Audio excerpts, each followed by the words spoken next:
আসসালামু আলাইকুম। প্রিয় দর্শক, দেখেন আজকে আমাদেরকে একটা চমৎকার জিনিস দেখাবো। চমৎকার, যেটা নাকি আজ পর্যন্ত আপনারা কয়জন দেখছেন জানি না। আমার এক্সপিরিয়েন্স আজকে যে 3টা দেখলাম। একটা দেখেছিলাম যে সিমেন্ট দিয়ে ভরে দিয়েছিল, আজকে দেখছি সিমেন্ট তো দেবো দূরস্থান, এখানে কোনো তারের অংশ নেই। এর নাম রাখছে স্টেবিলাইজার। দেখেন আমরা কোন জগতে বসবাস করতেছি। একটা মানুষ জিনিস ব্যবহার করতে নেবে, সে টাকাটা কিনে নিবে, অথচ কি কিনে নিতেছে দেখেন, ভিতর দেখাও যায় না, বোঝাও যায় না। আমি কোম্পানিটার নাম বলবো না, কোম্পানির থাক, কোম্পানির ভালো নাম, সেটা তারা প্রচার করুক। কিন্তু দেখেন আপনাদের দেখানোর স্বার্থে বলতেছি, এই জিনিসটা দিয়ে আপনি কি কাজ করবেন? আপনি নিতেছেন টেবিলাইজার হিসাবে, যার কাজ হচ্ছে ভোল্টেজকে আপ করা ডাউন করা।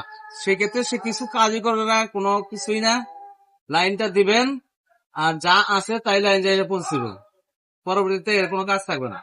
এই দেখেন, কোম্পানির নামটা দেখাবো না, এই দেখেন লাইনে এসে পড়ছে। তো আমরা ডিজিটাল যুগে বসবাস করতেছি। এই যুগে আমরা যারা টাকা দিয়ে জিনিস কিনে অবশ্যই দেখে কিনতে হবে। আর 2-4 টাকা 5 টাকার জন্য ওই 10 টাকার মাল 3 টাকাটা কিনে প্রতারিত হওয়ার চেয়ে 2 টাকা বেশি দিয়ে ভালো জিনিস কিনেন।